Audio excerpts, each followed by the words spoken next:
সীমান্তে ব্যাপক সেনা মোতায়েন ভারতের। ভারত-পাকিস্তানের মধ্যে তুমুল উত্তেজনা বিরাজ করছে।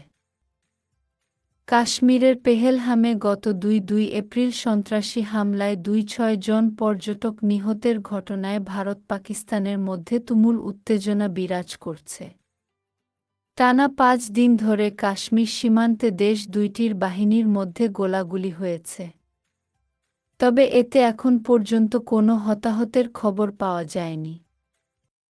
জার্মান সংবাদমাধ্যম ডয়চে ভেলের প্রতিবেদনে বলা হয়েছে, গত বৃহস্পতিবার থেকে প্রতি রাতেই কাশ্মীর সীমান্তে ভারত-পাকিস্তানের সেনাবাহিনীর মধ্যে গোলাগুলি চলছে।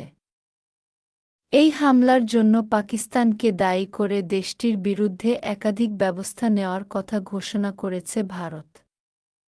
পাকিস্তানও জানিয়েছে তারা সিমলা চুক্তিসহ ভারতের সঙ্গে সব চুক্তি সাসপেন্ড করছে।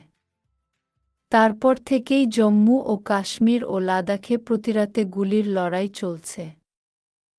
কাশ্মীর থেকে ডিডব্লিউর সাংবাদিক জানিয়েছেন, প্রতিদিন রাত ১-২টার পর গুলি চলছে। ভোরে থেমে যাচ্ছে, তবে শুধু গুলিই চলেছে।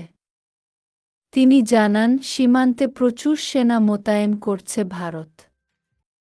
ব্যাপক মুভমেন্ট হচ্ছে। ৭ এপ্রিল মার্কিন সংবাদমাধ্যম নিউ ইয়র্ক টাইমসের প্রতিবেদনে বলা হয়েছে, ভারত পাকিস্তানের বিরুদ্ধে সামরিক পদক্ষেপের প্রস্তুতি নিচ্ছে। প্রতিবেদনে বলা হয়, হামলার পরপরই ভারতের প্রধানমন্ত্রী নরেন্দ্র মোদি ১ ডজনেরও বেশি দেশের নেতার সঙ্গে টেলিফোনে কথা বলেছেন।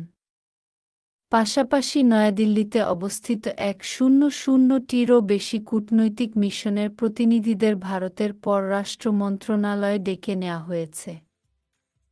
তবে এসব প্রচেষ্টা উত্তেজনা হ্রাসের জন্য নয়, বরং পাকিস্তানের বিরুদ্ধে সম্ভাব্য সামরিক অভিযানের পক্ষে আন্তর্জাতিক সমর্থন আদায়ের লক্ষ্যে নেওয়া হয়েছে বলে জানিয়েছেন একাধিক কূটনীতিক।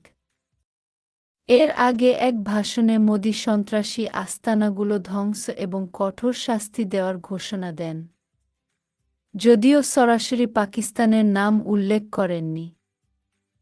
অন্যদিকে কাশ্মীরে নিরাপত্তা বাহিনী ব্যাপক ধরপাকড় শুরু করেছে এবং সন্ত্রাসী হামলার সঙ্গে জড়িতদের সন্ধানে অভিযান চালাচ্ছে।